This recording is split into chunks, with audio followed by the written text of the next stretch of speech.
In some ways, it's a budgeting problem. We had a great session on housing and health, and we had medical leaders saying if we spent more on housing, we could spend so much less on health. But often government budgets don't work that way. COVID-19, as you rightly said, has exacerbated our existing housing challenges. And we're grateful for the initial actions that Congress has taken to provide immediate housing and financial support to renters and homeowners. But we know more is needed. And this includes the Housing Assistance Fund, which you introduced. Would you share with us what motivated you to prioritize this legislation, Senator?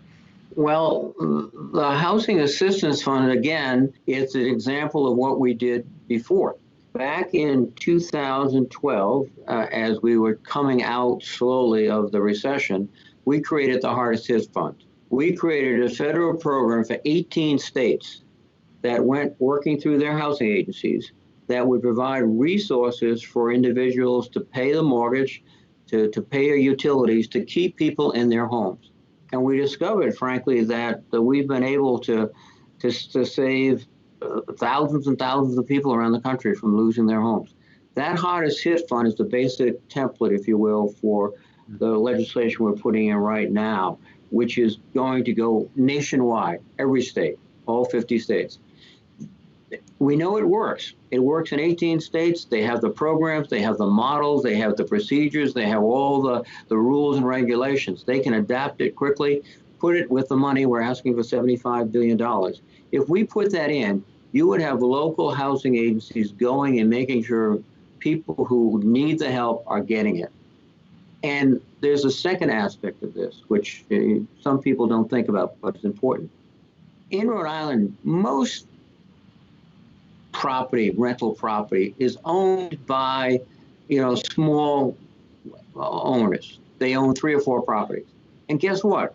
When they lose the rent, they lose the property too. So you've got homeowners who lose their homes, you've got renters who can't pay and they're evicted, and then you've got landlords who can't fill up their houses and they lose the houses. So it is a total collapse of the housing market in an area. And if we're not careful, we will see that. That's why this $75 billion is not only necessary, it will save billions in the long run. And again, thank Habitat for its emphasis and all Melissa for her work at the local level, all of that. And we're going to keep working, but it's necessary. No, thank you for that. It is, we think it's so critical. And as you say, better spend it now than all the downside that happens to the family and the economic impact once people lose their homes. The Housing Assistance Fund would specifically help lower income families with preventing foreclosure. Yes. At Habitat for Humanity, as you know, our specific niche is affordable home ownership, which is an important driver of wealth creation as well for families. Can you talk about why you view protecting affordable home ownership as an important part of the work needed to support the broader housing spectrum?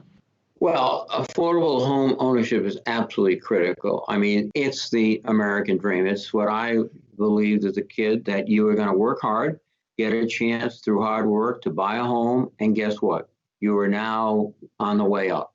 That home would appreciate.